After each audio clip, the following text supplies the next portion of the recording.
Hello बच्चों, स्वागत है आप सभी लोगों का आपके अपने इस YouTube channel new life chemistry classes में।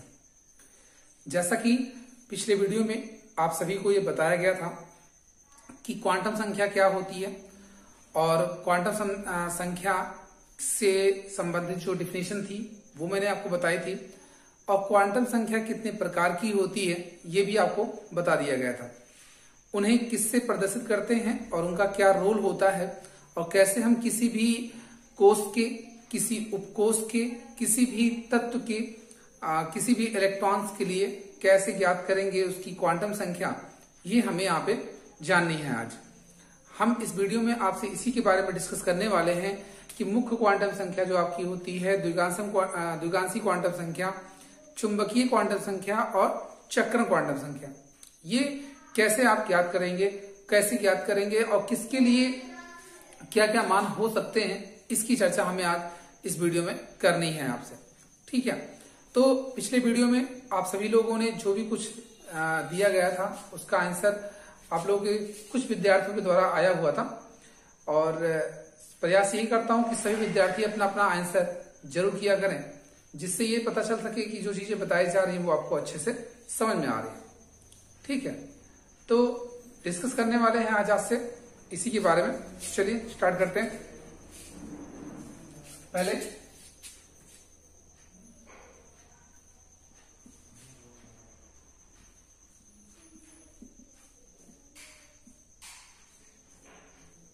क्वांटम संख्या ना बताया गया था इसमें क्या कि ऐसे किसी परमाणु में उपस्थित इलेक्ट्रॉन, किसी परमाणु कक्षक में उपस्थित इलेक्ट्रॉन की स्थिति और ऊर्जा का निर्धारण, स्थिति और ऊर्जा का निर्धारण जिस संख्या द्वारा किया जाता है उसे क्वांटम संख्या कहा जाता है। ठीक, हाँ, तो बताया गया आपको क्या कि क्वांटम संख्या क्या होती है। तो कहा आपने किसी परमाणु कक्षक में उपस्थित इलेक्ट्रॉन की स्थिति और ऊर्जा का निर्धारण जिस संख्या द्वारा किया जाता है उसे क्वांटम संख्या कहा जाता है। क्वांटम संख्या जो आपकी होती है ये 4 प्रकार की होती है, जिनमें एक मुख्य क्वांटम संख्या, दूसरी द्विगांशी क्वांटम संख्या, तीसरी चुंबकीय क्वांटम संख्या और चौथी आपकी थी चक्रण क्वांटम संख्या। तो आज हम बात करने वाले हैं आपके पहले मुख्य क्वांटम संख्या की। किसकी? मुख्य क्वांटम संख्या, प्रिंसिपल क्वांटम नंबर, मुख्य क्वांटम संख्या, प्रिंसिपल क्वांटम नंबर, इसे स्मॉल n से प्रदर्शित करते हैं। परिभाषा इसकी बताई गई थी, ऐसी क्वांटम संख्या जिसके द्वारा मुख्य ऊर्जा स्तर या कोषों का निर्धारण किया जाता है। मुख्य ऊर्जा स्तर या कोषों का जो मुख्य कोष उसके होते हैं उसका निर्धारण किया जाता है, मुख्य क्वांटम संख्या कहलाता है। बात समझ में आ रही है आपको? क्या कहा कि ऐसी क्वांटम संख्या जिसके द्वारा मुख्य ऊर्जा स्तर या मुख्य कोषों का निर्धारण किया जाता है वह मुख्य क्वांटम संख्या कहलाता है। इसे स्मॉल n से प्रदर्शित करते हैं। स्मॉल n का मान 1 से लेकर के अनंत के बीच कुछ भी हो सकता है, लेकिन यहां अगर हम बात करें जो हमारे पास पीरियोडिक टेबल है उसमें उसका मान अधिकतम 1 से 7 के बीच हो सकता है, मतलब 7 से ज्यादा नहीं आते हैं। इसलिए n का मान जो आएगा हमारा हमेशा ये याद रहे कि उसका मान 1, 2, 3, 4, 5, 6 या 7, इससे ज्यादा कभी नहीं आएगा। ठीक है, एक बात समझ में आ गई सबको? मुख्य क्वांटम संख्या जो आपको बताई गई। चलिए बात करते हैं दूसरी यहाँ पे द्विगांशी क्वांटम संख्या की। किसकी? द्विगांशी क्वांटम संख्या, जिसको आप एजीमुथल भी बोलते थे, बताया गया था पिछले वीडियो में। इसको आप स्मॉल l से प्रदर्शित करते हैं। तो पहले इसकी डेफिनेशन क्या होती है ये हम लोग जान लें और कैसे ज्ञात करेंगे ये हम आपको बता देते हैं। तो द्विगांशी क्वांटम संख्या जो होती है ऐसी क्वांटम संख्या जिसके द्वारा उप ऊर्जा स्तर, ऐसी क्वांटम संख्या जिसके द्वारा उप ऊर्जा स्तर या उपकोषों का निर्धारण किया जाता है उसे आप द्विगांशी क्वांटम संख्या या एजीमुथल क्वांटम संख्या कहते हैं। क्या कहा आपने कि ऐसी क्वांटम संख्या ऐसी क्वांटम संख्या जिसकी सहायता से उप ऊर्जा स्तर या उपकोषों की संख्या का निर्धारण किया जाता है, क्या द्विगांशी क्वांटम संख्या कहलाता है। आइए बताया मैंने क्या कि इसे L से प्रदर्शित करते हैं और इस L का जो मान होता है वो N के ऊपर निर्भर करता है। L का मान जो होता है वो N के ऊपर निर्भर करता है। मतलब क्या हुआ कि जो हम L का मान ज्ञात करेंगे वो N के ऊपर N के द्वारा ही मिलेगा हमें, ठीक है ना। अब बात ये आती है कि इसका मतलब क्या हुआ। सपोज करिए कि अगर N का मान 1 आया तो L का मान भी 1 ही आएगा। यहाँ 1 मान का मतलब क्या हुआ कि उसकी वैल्यू 1 होना है, ये नहीं है, उसके टोटल जो मान आएंगे वो 1 ही रहेंगे, ठीक है। इसी तरह से अगर उसके 2 मान आ रहे हैं, जैसे मान लीजिए n बराबर 2 दिया गया, तो L के जो मान होंगे वो 2 आएंगे, लेकिन कौन से, 0 और 1 आएंगे, 2 ऐसे मान, ठीक है ना। तो यहाँ वही चीज हम कैसे गेस करेंगे। तो होता है आपका क्या कि L का जो मान होता है वो N के ऊपर निर्भर करता है और किसी भी N के लिए जो L का मान आएगा वो 0 से n-1 तक होगा। कितना होगा, 0 से n-n तक होगा। मतलब क्या हुआ इसका कि भाई जैसे जैसे n आपको जो मिलेगा उसी तरीके से आप यहाँ पे L की वैल्यू ज्ञात करेंगे। अब जो L का मान हो सकता है, L का मान जो अधिकतम हो सकता है आपके वर्तमान समय में जो आवर्त सारणी आपको दी गई है, जो आप वर्तमान समय में आवर्त सारणी को पढ़ते हैं, उसके आधार पर कहा जाता है क्योंकि आपने कहा ये उपकोषों को निर्धारित करता है, तो इसलिए इसके सिर्फ 4 मान मिल सकते हैं। कौन से, एक 0, दूसरा 1, तीसरा 2 और चौथा 3, ठीक है। ये 4 आपके मान मिल सकते हैं। बाकी आप किसी के कितने हो सकते हैं वो चीज आप यहाँ निकालेंगे, लेकिन जो होते हैं 4 ही उपकोष होते हैं हमारे पास।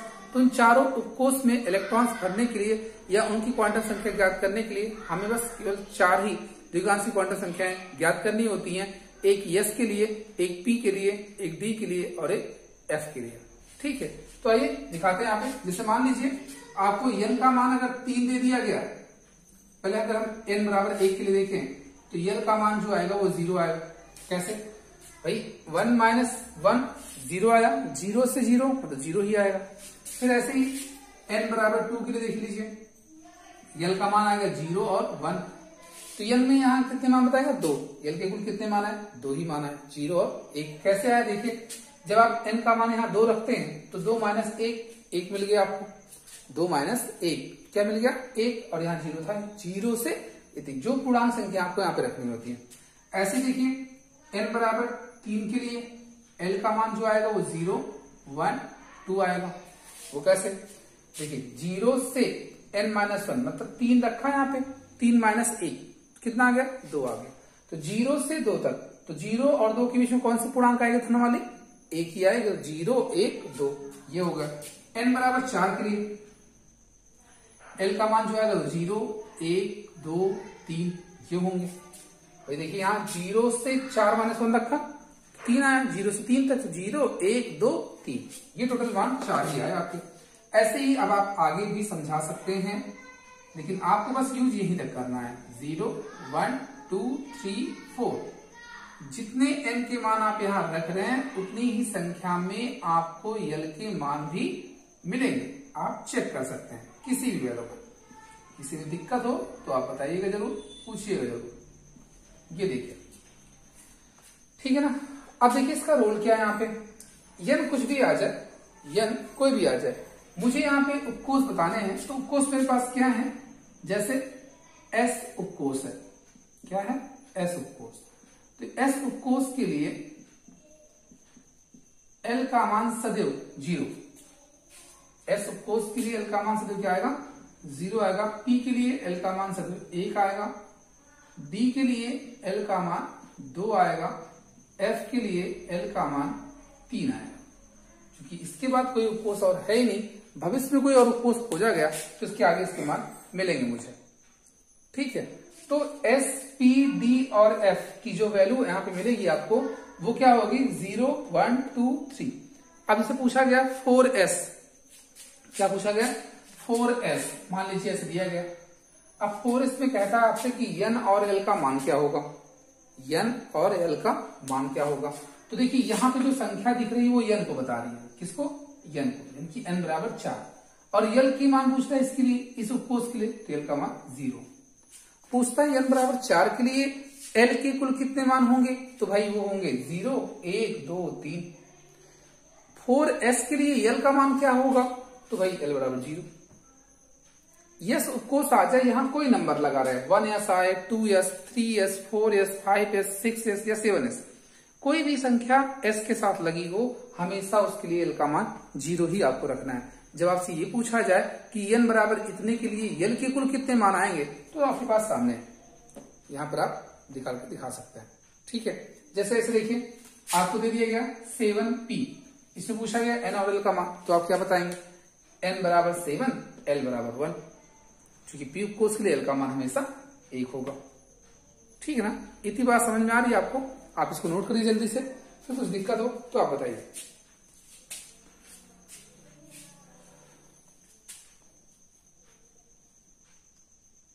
हो गया? देखिए यहां पे जो चीज बताई गई ये इंपॉर्टेंट है, इसी से आप सारी बातें यहां पे निर्धारित करेंगे, तो ये सबके दिमाग में अच्छे से होना चाहिए। चलिए इनको हटाते हैं। इसका फॉर्मूला ध्यान रखिएगा, एल बराबर होता है 0 से n-1 तक। ठीक है, किसी भी n के लिए आप l का मान यही रखेंगे ना। सबको मिल गया यहाँ पे? हटाएं।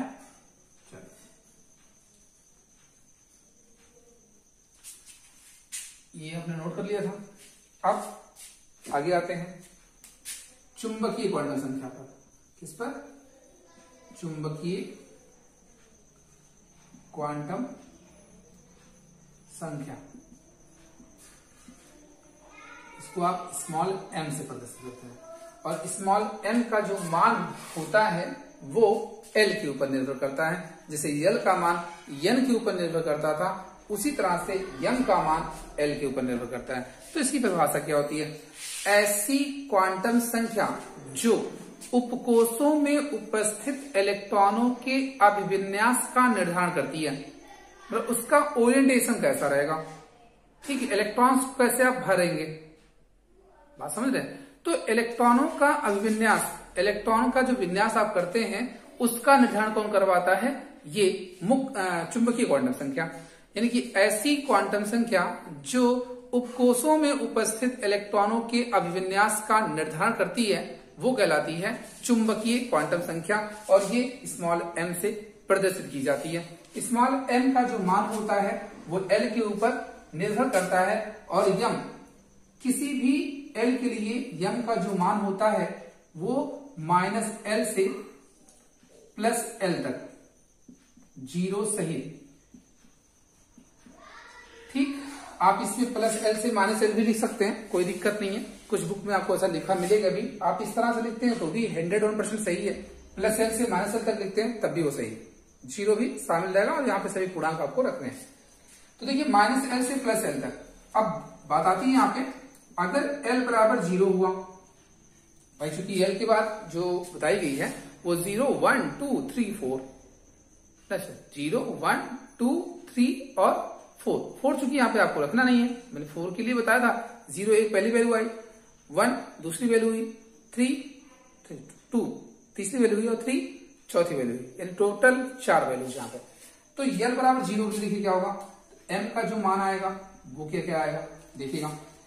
यहाँ पे -l से +l कह रहा है, -l से +l कह रहा है आपसे। तो जब -l से +l यानी 0 रखा जाए तो -0, +0 या ओनली 0, कोई मतलब नहीं, सबका 0 ही अर्थ होता है। जब l का मान 0 तो m का मान भी 0। अब देखिए l बराबर 1 के लिए m बराबर क्या आएगा, -l से +l कह रहा है आपसे, तो भाई -1 से +1 आए, बीच में 0 भी शामिल रहेगा, तो मतलब -1, 0, +1।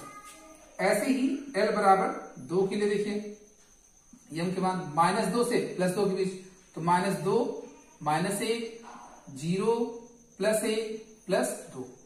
इसी तरह से l बराबर 3 के लिए, तो -3, -2, -1, 0, +1, +2, +3। ठीक है ना। तो ये वैल्यू आपके पास जो थी l बराबर के लिए, वो m के मान आपने निकाल लिए। अब अगर आपसे ये कहा जाए कि अगर यल का मान आपको इतना दिया गया है तो यम के कुल कितने मान होंगे। जैसे देखें एल बराबर 0 था तो यम का मान भी 0 आया, मतलब एक ही मान आया। एल का एक मान था, यम का मान एक आया। अगर एल बराबर 1 दिया मतलब इसका एक मान दिया जा रहा है यहाँ पे, तो यम के कुल कितने मान आएंगे, तो 3 मान आ रहे हैं। कितने मान आ रहे हैं, 3 मान। कौन कौन से आ रहे हैं, -1, 0, +1। ऐसे ही एल बराबर 2 के लिए क्या है, उसकी मान 5 आए।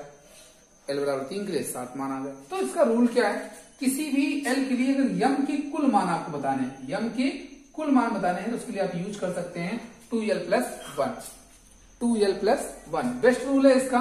क्या करना है, मैं क्या बता रहा हूं, यल के लिए अगर किसी भी यल के लिए यम के कुल कितने मान आए, कौन कौन से आएंगे ये नहीं, कौन कौन से पूछता तो इसका यूज करना है।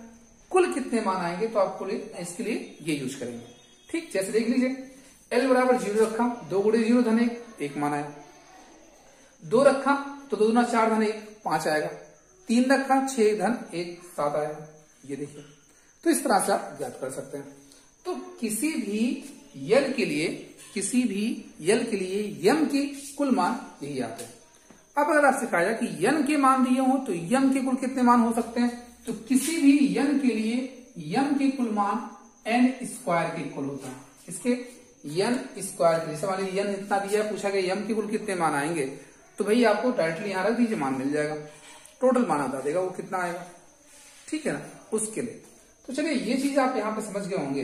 अब एक बात और जाननी है, चूंकि यम जो बताया गया कि ये उपकोषों में उपस्थित इलेक्ट्रॉन के अभिविन्यास का निर्धारण करती है।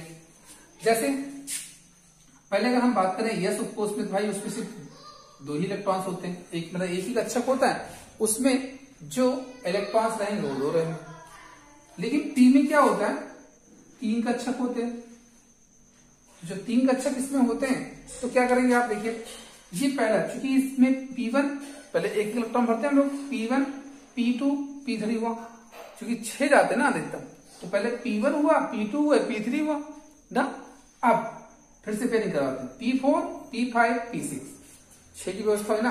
तो इस तरह ये पहला मान P1 के लिए, दूसरा P2 के लिए, तीसरा P3 के लिए, फिर पेयर कराएंगे, फिर से आएंगे P4 P5 P6। इसी तरह से D में 5 होते हैं, D1 D2 D3 D4 D5, फिर आगे D6 D7 D8 D9 D10, है ना क्लियर। फिर ऐसे देखिए F1 में F1 F2 F3 F4 F5 F6 F7, फिर पेयरिंग कराते हैं F8 F9 F10 F11 12 13 और 14। इस तरह से आप उसके अभिविन्यास का निर्धारण कर सकते हैं। ठीक, हम भी एग्जाम्पल के माध्यम से आपको समझाएंगे सारी बातों को। अभी जो लास्ट आपका आता है, इसका फॉर्मूला सबको पता चल गया, -L से +L तक। किसी रूप में ये +L से -L भी लिखा मिलेगा, वो भी आपका सही माना जाता है।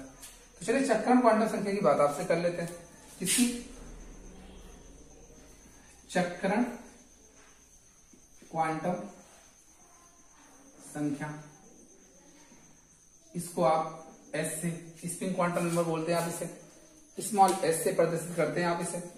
तो ये क्या करता है कि जो इलेक्ट्रॉनों का प्रचक्रण होता है, इलेक्ट्रॉनों की जो स्पिन होती है, जो प्रचक्रण होता है उसका निर्धारण करता था, उसकी दिशा का निर्धारण करता है कि इलेक्ट्रॉन कब वामावर्त जाएंगे और कब दक्षिणावर्त जाएंगे। ठीक, यानी कि जो कक्षक में इलेक्ट्रॉन भरने का तरीका है वो किस ढंग से भरा जाएगा। जैसे हमने कहा इस कक्षक में 2 इलेक्ट्रॉन आते हैं, तो आप कहते हैं ऐसे भर दीजिए सर, 2 इलेक्ट्रॉन भर गए, नहीं, तो वही चक्रण क्वांटम संख्या आपसे कहती है कि आप कैसे दिखाएंगे यहाँ पे। तो ये कहता है कि इलेक्ट्रॉन आपको 2 ढंग से भरना होगा।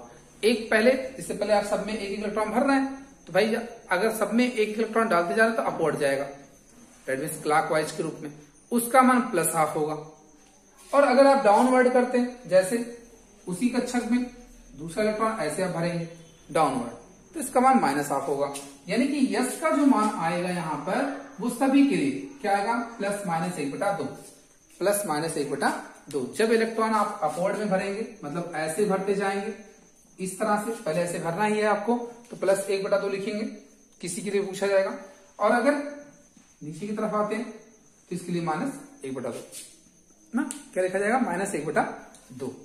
तो इतनी मुख्य क्वांटम संख्या, द्विगांशी क्वांटम संख्या, चुंबकीय क्वांटम संख्या और चक्रों क्वांटम संख्या सबको समझ में आ जाएगी ना।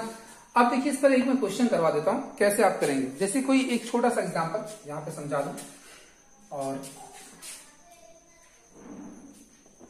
देखिएगा। पहले जैसे मान लीजिए आपको दे दिया गया, चलिए 3D1 ले लेते हैं। कहता 3D1 उपकोष के लिए चारों क्वांटम संख्या का मान बताइए, क्या क्या आएंगे। तो सबसे पहले जो नंबर यहां लिखा है वो n को दर्शाएगा, यानी कि n बराबर 3 मिल गया। जब n बराबर 3 मिल गया, अब कौन सा उपकोष दिख रहा है, यस वाला है कि पी वाला है कि डी वाला है कि एफ वाला है, दिख रहा सबको कि डी वाला। तो इसके लिए यल का मान आपको बताया गया कितना आता है, 2 आता है। ठीक, कितना आता है, 2 आता है। अब बात आती है जब यल बराबर 2 हो गया तो यम के मान कितने आएंगे। देखिए यम के मान आपको बताया गया यहाँ पे, ठीक है ना। तो यम बराबर आप क्या लिखेंगे, -2 -1 0 +1 +2। हाँ, अब देखना ये है कि m के ये मान होंगे, यानी कि उस d वाले में जितने इलेक्ट्रॉन्स आएंगे उनका मान इन्हीं के पीछे मिलेगा, इनसे ज्यादा या इनसे कम कभी नहीं आएगा। तो जब अगर ऐसी स्थिति बनती है तो इस इलेक्ट्रॉन के लिए कौन सा मान हम लोग रखेंगे, ये चीज हमें निर्धारित करनी है। तो आइए दिखाते हैं आपको। जैसे 5 कक्षक आपके पास है, क्योंकि डी कोष है तो 5 कक्षक ही रहेंगे, ठीक है। तो 5 कक्षक रहेंगे। अब देखिए जो पहला इलेक्ट्रॉन, क्योंकि जितने यहाँ पे चाहे 1 हो चाहे 10 आ जाए, कक्षक मुझे 5 ही बनाने हैं, तो पहला इलेक्ट्रॉन मुझे मेरा इसी में जाएगा और वो भी अपवर्ड में। तो इसके लिए मान क्या आया, -2, ठीक है। मतलब इसके लिए यम का मान हम लोग कितना रखेंगे, -2 रखेंगे।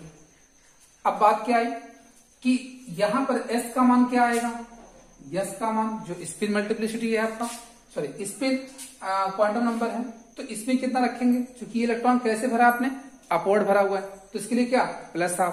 अगर इलेक्ट्रॉन डाउनवर्ड में आया होता तो हम कहते -1/2, इसका मान +1/2 होगा। समझ रहे हैं। अब आप ये सोच रहे हैं सब, मान लीजिए इसमें 5 आ जाता, इसमें 5 आ जाता, अब 5वें इलेक्ट्रॉन के लिए अगर पूछता भाई पहले 5 इलेक्ट्रॉन भर लीजिए आप ऐसे, तो 5वें इलेक्ट्रॉन के लिए m का मान +2 आ गया और s का मान +1/2 ही रहेगा।